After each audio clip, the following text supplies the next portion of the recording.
Welcome to the Loving Truth Podcast, where it's all about finding clarity, confidence, and peace in the face of marriage challenges. And now your host, relationship expert, and certified master life coach, Sharon Pope.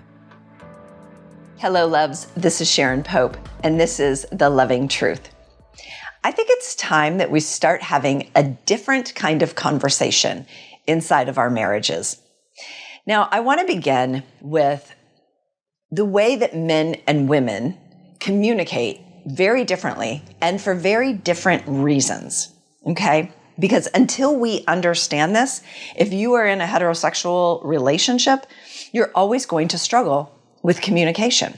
And so my goal with this podcast is really to help you get better at communicating with someone of the opposite sex, all right? So men and women communicate very differently, and they communicate for very different reasons. Men communicate for a purpose. Okay, for the most part, they're not talking to someone else just to talk. Now, they might talk to themselves. My husband does that all the time, talks to himself. But if he is speaking to me, there is some purpose for it. It's very intentional. Where women communicate in order to connect, that's our way of connecting with people. It is also our way of emptying ourselves and refilling ourselves up through that connection experience. So just the act of talking to someone else serves a purpose for a woman.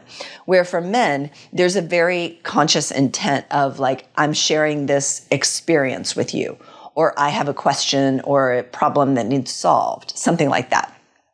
Now, the ways in which we communicate also are very, very different, right? So women, we can navigate subtleties, can't we? We can communicate through nuances. We can say something without really saying the full thing.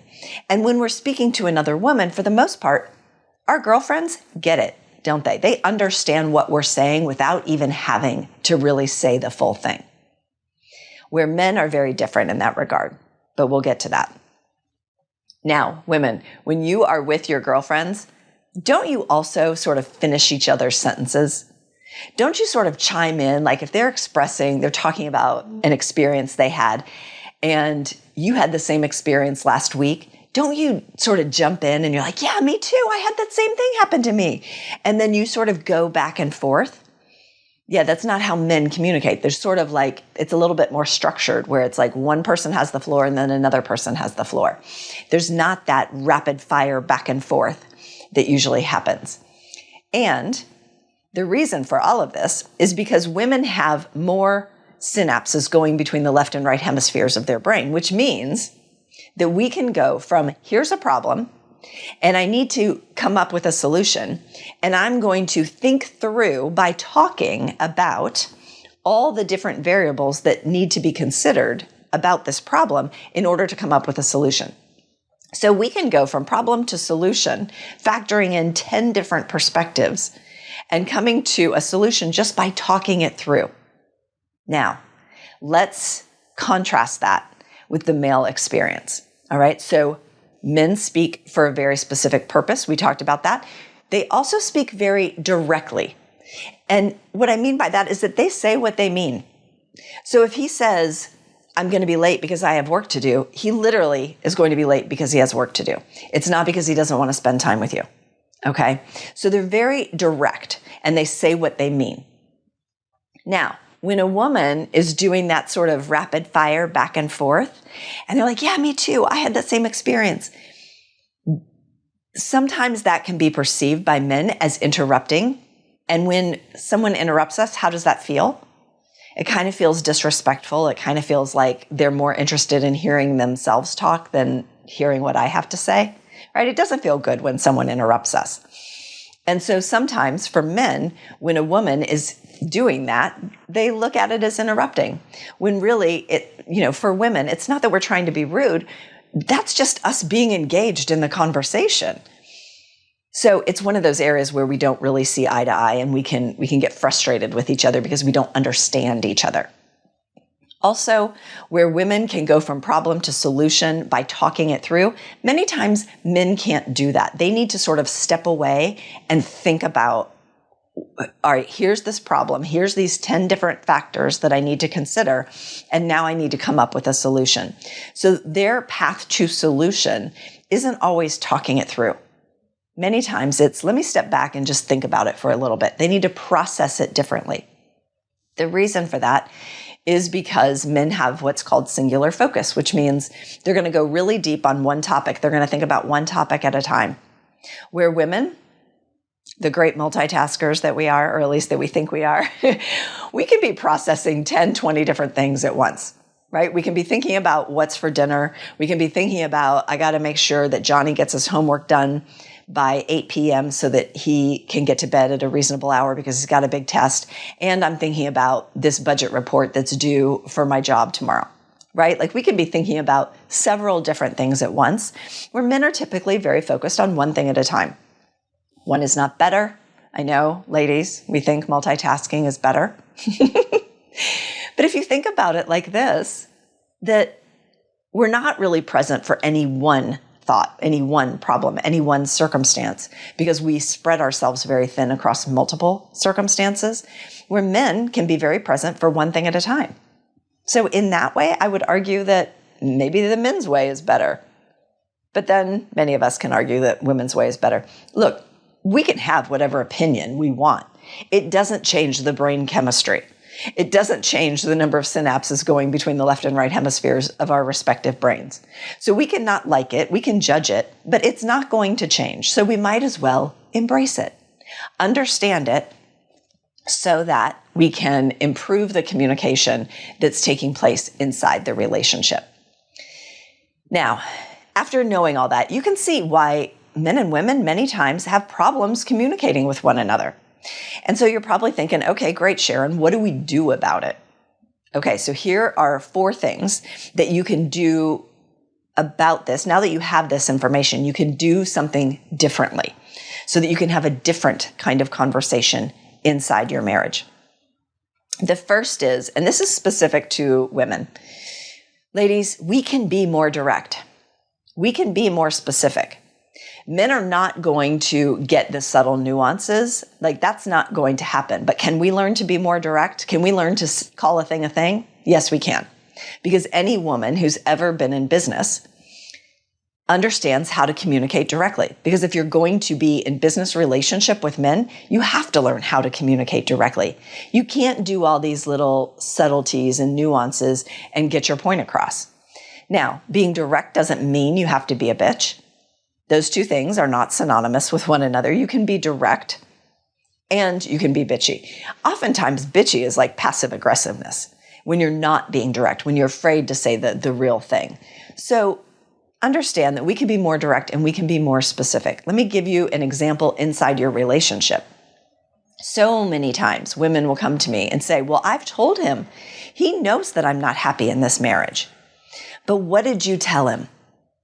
So I'll ask them that. And what they will say is, I went to him 3 years ago and I told him I'm not happy. And so we expect men to know what to do with that. My wife isn't happy. I think she means she's not happy in her marriage. So now I need to figure out what to do to make her happy, when she probably doesn't even know what she wants me to do in order for her to feel happier inside the marriage. Now, can you see how ineffective it is to just go to your partner and say, I'm not happy, and expect them to know what to do with that, versus going to them and saying, I feel like we've lost our connection along the way, and I want to feel connected to you. I mean, you're my partner, you're my spouse, you're my ride or die, you're my person, and I want to feel genuinely connected to you.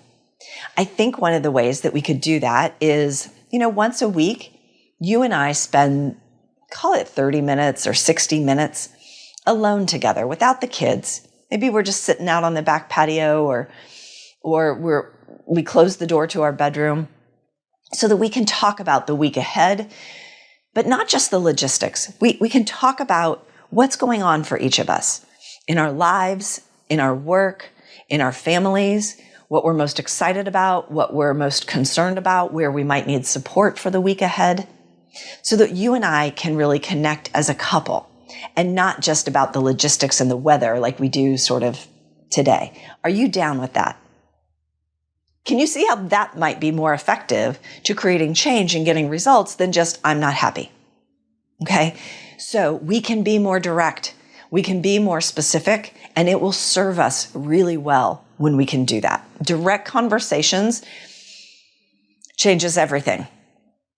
But when we're so afraid to just say how we feel, it masks what's really going on, which leads to the second thing that we can do to improve this. And that is to be braver, to be able to set healthy boundaries for ourselves. That is actually serving our partner, because then now they know how to get the best from us. They know when we're going to disengage. They know when something is not going to be okay with us, and we don't have to use that passive-aggressive silent treatment BS. We can just say, hey, I am not available for being yelled at. If you want to have this conversation, I'm absolutely willing to have it when you are calmer and we can speak from an emotionally mature place. But I'm not going to be yelled at. Would you like to come back to this, or would you like to just lower your tone? Right? That's going to get a different response than just shutting down because you're scared, because your partner's yelling at you. And he's thinking, hey, it's working. If I yell loud enough, I won't actually have to have this conversation with my wife that I don't want to have because it feels uncomfortable to me. Right? So we've got to be braver. Another thing is that we've got to be able to tell our partners the truth about how we feel. Right? So many times we hold back our feelings. We suppress our feelings in order to spare our partner's feelings. We don't want them to feel bad. We don't want them to know the full truth of how we feel about the relationship. But then they don't have enough information to make conscious choices for themselves about how they're showing up inside the relationship. So we're essentially setting them up to fail because we're not giving them full information, because we're not brave enough to just really share how we're feeling. Right? So that is the second way, and a really important way to open it up and have a different kind of conversation inside of our marriages. So the first one is be direct and specific. The second one is be braver. Be willing to set healthy boundaries. Be willing to share how you feel. It is a kind thing to do to give your partner full information about where you're at and how you're feeling. The third thing I would say is we need to try to understand one another better. So the reason I started this with helping you understand how men and women communicate very differently is because once you can understand it, you'll stop fighting it. You'll stop trying to get him to be like you are or get her to be like you. You will just understand it and accept it. For instance, now when I see my husband completely engrossed in one thing, like maybe it's his phone or a text message that he has to send right now, or it's a video that he's editing, or whatever it is that he's doing, he's all in it. And so I might have something that I want to share with him, or I might want to say to him, and I can see that he's kind of half listening.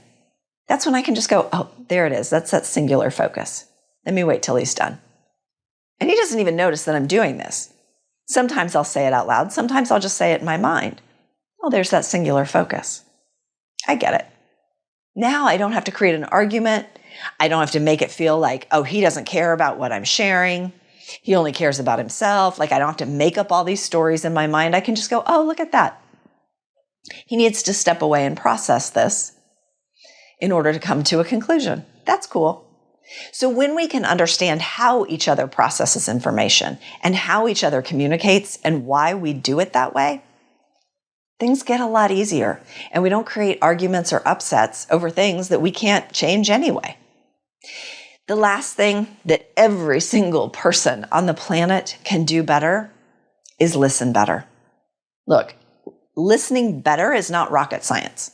We all know how to do that, but it requires presence, and it requires not needing to be right. It means reaching for understanding as opposed to what you want to say. Sometimes when your partner is getting ready to share something with you, it really would be worthwhile for you to say to them, how do you want me to listen to this? Now they might think like, what do you mean? How do you want me to listen to this? Well, do you want to be heard? Do you want to be helped, or do you want to be hugged? Right? Do you just want me to hear you out? and just really understand and sort of, be there with you in whatever is happening? Do you want me to help you come up with a solution to what's happening? Or do you just want I call it poor babies. Do you just want to be hugged and I'm so sorry this is happening. I wish it wasn't happening for you. You don't deserve this. I just need some poor babies. That's the hugged part. By the way, the whole helped, hugged, and heard thing works really well with your kids too. It just works with human beings. So feel free to use it wherever. But then you know what your partner needs, because sometimes they do need your help coming up with a solution. Sometimes they just want to empty themselves at the end of the day. And sometimes they just want some poor babies. And that's okay. So look, if we can change how we communicate in our relationships, it will improve every relationship we have. If we can do it in our marriage, it will improve every single one of your marriages. I promise you that. Here's how I know that to be true. In surveys where happy couple, they would distinguish between couples that were happy and couples that were unhappy. The happy couples, the number one reason that they cited for the happiness inside their marriage was communication. And unhappy couples, what they cited as the number one reason why they were unhappy in their marriage was a lack of communication. Communication is the basis. It is the foundation of our relationships. And sometimes in marriages, when we're just dating and we're trying really hard and all of that, we communicate much more readily and much more easily. But once we get into marriage and life gets a hold of us and we have a home and we've got kids and we've got careers and we've got things, what we end up talking about is logistics, the kids, and the weather. And we stop connecting as a couple. And then we wonder why we feel so disconnected from one another. And this is the reason, because we haven't cultivated a better type of conversation, a better way of communicating, and really understanding the differences between one another so that we can accept that and work with it as opposed to resenting it and pushing against it. All right. I hope that was helpful for you. Until next time, please take really good care. If you're listening to this podcast because you're struggling to decide whether to stay or go in your marriage, and you're serious about finding that answer, it's time to book a Truth and Clarity session with a member of my team. On the call, we'll discuss where you are in your marriage and explore if there's a fit for you and I to work together so you can make and execute the right decision for you and your marriage. Go to clarityformymarriage.com to fill out an application now. That's clarityformymarriage.com.